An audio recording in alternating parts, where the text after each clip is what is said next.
fantastic. One of the interesting parts is they brought us into the control room for that, and said don't press that little red button. Is that the time? No, that's now they're in class. Freshmen made it. The next one, baby, Next one. Okay. which is what, 20? 18. Thanks. Yeah, no one knows. So they basically had this big He red gets to button eat said again. don't push it, because in pretty much every one of these unmanned planes is a big explosive charge. In case someone else hacks into it, takes control or whatever, we lose control, they want to be able to push the big red button and not worry about it. Not worry about what's inside it, all the technology that's inside of that. That's a huge government project or a huge investment, not necessarily government, but you don't want that to survive. So I saw that flying around in that Air Force Base out in NASA. So a lot of cool things flying around. Does anybody know what that symbol's from? I know it's a skunk. Skunk. Yeah. Does it say that? No. Okay, cool. How'd you know that? My uncle's friend was Air Force pilot. Okay. So, actually, before I start that story, I was out did all this internship for NASA, and the guy pulls me aside after my presentation and said, do you want to see something really cool? I'm like, yeah, sure, why not?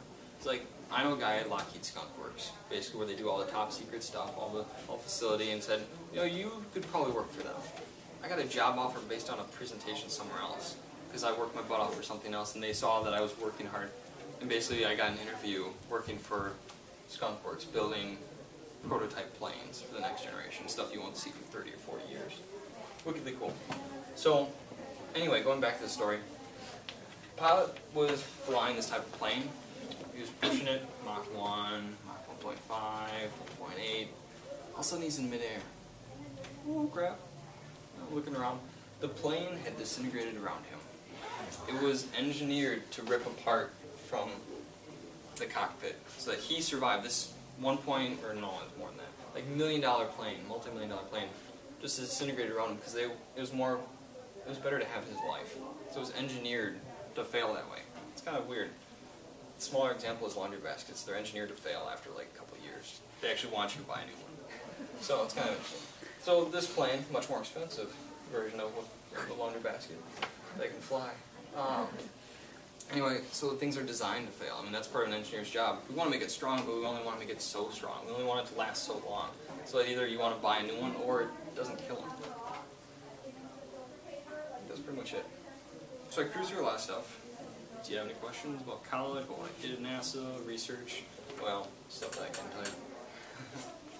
Anything? No questions, really. Yeah. So what do you do, like, I don't remember if you know this, but like, where do you work now? What do you do? I still work as a research assistant, developing stuff. So what's interesting is my boss, because I proved myself to him over the first year, he said, go do great things, and leaves me alone for a week. Who does that for a job? Does McDonald's leave you alone and say do great things? No. And does Subway, you know, what kind of job just allows you to say, go do great things? Make sure you come up with some great stuff, but just basically go play and create something. And that's a pretty cool job. Frankly, I love it. You get to screw around and have some fun. Apply your engineering knowledge. So yeah, research is that. Did I talk way too fast for this? No? No questions? Have a statement. Thanks for the cookies. Yeah. They're pretty good, decent. Where else did you consider going to college? I actually applied to University of Madison. I applied to Platteville. I applied to Purdue in Indiana. And I think that was pretty much it. So I applied to different schools, but actually what sold me on my school is I had a summer camp there and actually the meeting with the professors. Getting letters of recommendation for scholarships, for that NASA scholarship. 3 letters of recommendation from your professors. In Madison, that's a lot harder to fight for that attention. You really have to know them. I mean, you either have to work as a research assistant or you have to know something. I knew my professors on almost personal level by junior year. Like, how's your kid doing? You know, that's such a personal level that they write me awesome letters of recommendation. So it was really based on knowing the professor. And do I want the graduate student who's still kind of learning, or do I want the guy who's had like 20 plus years experience teaching the subject to be able to interact with him instead of a teaching assistant such as Madison? So that was actually the primary factor. I'm also applying to graduate school, so I'm crazy enough that I want 5 more years of this stuff. So basically pursuing my PhD in mechanical engineering. Why? Because I really want to become specialized. I want to make a little more money.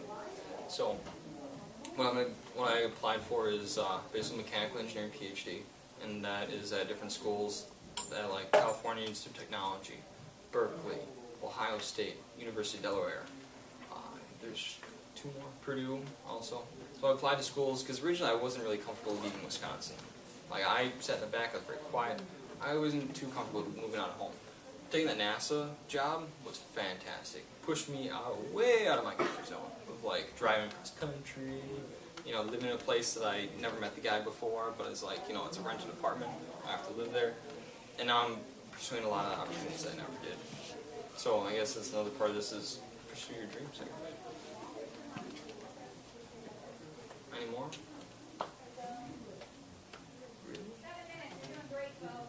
7. 7 minutes? Yeah.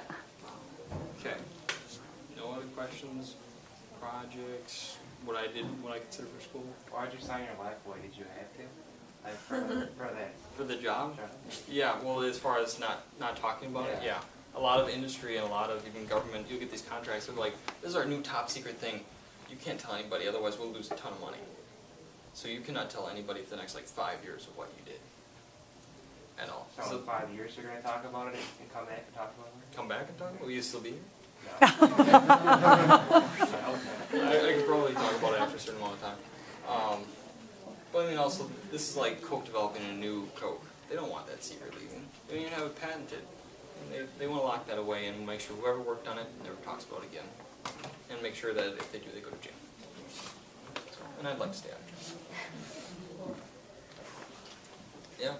You talked about doing extracurriculars in high school. Did you do any in college? Yeah, those professional societies I was talking about. So like, I was actually chairman of a couple, you know, leadership positions, the other thing they look for.